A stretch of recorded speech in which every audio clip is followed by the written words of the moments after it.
Maybach music.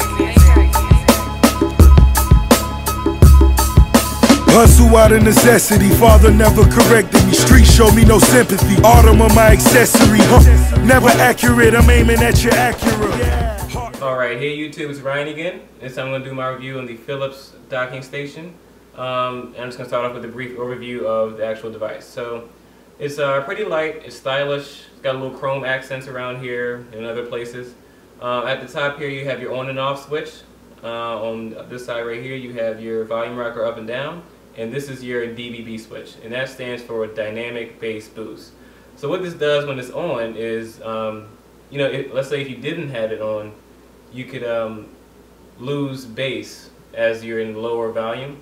And what this does, when you're in lower volume, you get the same bass as you would if you had it at higher volume. So it balances itself out. It's a pretty cool feature.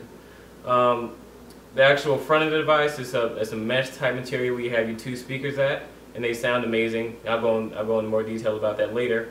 But right here, this is where you put your iPod at, and this swivels a little bit so you can take it off easily or change it. You have a little thing right here that just doesn't scratch it. On the back here, you also have your stand. Do it like that. That opens up so you can plop it down like that. Also, your batteries go right here. All right. You also have an auxiliary cord input right here. And this is where your power goes right here. Alright. Alright, so now I'm going to talk about a couple of features that come with this device and also the apps that come on the iPod itself. So I'm going to start off with the actual device. So, I already told you guys about the DBB or Dynamic Bass Boost. Now I'm going to talk about the WOOX technology, or I like to call it the WOO technology. What this does is, it's bass without distortion. So, the higher you go, the bass is kind of, distorted. You can't hear really much what the artist is saying. All you hear is bass, whatever song you're listening to.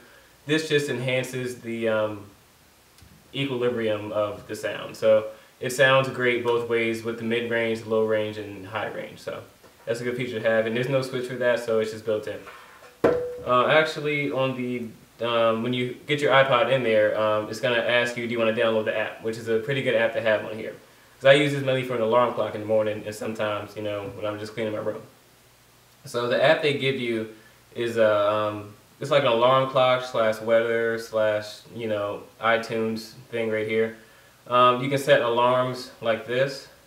You can choose your song. You can choose how high you want it or what time, or you want it to raise up gently as it turns on. It's a good feature to have.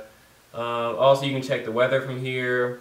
Also, like at night, if you have it like sitting on your desk, you can click that feature right there. It turns the screen at the lowest brightness it can be, so it's not too bright, disturbing your sleep. And you can just tap the screen to get it back to full brightness. So it's a good app to have, especially if you're using it for an alarm clock. And next, I'm going to talk about a couple of features about the sound itself. So now I'm going to talk about the actual sound quality of this device. So I just can't explain how good it is. I mean, it sounds great in a small room. It fills the whole room with sound. The bass is great. It's not overpowering, but yet it's not too low. So I'm just going to do a comparison of this speaker compared to that and how much it amplifies the sound. So I'm going to let you guys hear this right here.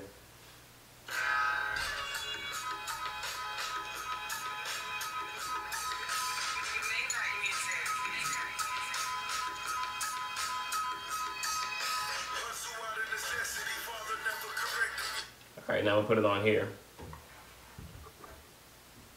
Alright. Takes a little bit of time to load up. And I can go ahead and play.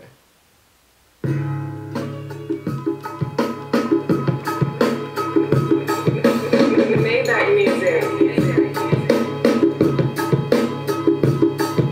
Hustle out of necessity, father never corrected me. Streets show me no sympathy, autumn on my accessory. You see how good that sounds? So it's really good to have for a small room, just if you're cleaning your room, you just want to have an alarm clock. Highly recommend it for $90. It's a little bit pricey, but it's really worth it, compared to other models. So, and that's all I really have to talk about in my review. If you have any questions, please leave it in the box below, and I'll be sure to answer your questions. Thanks for watching my review, guys.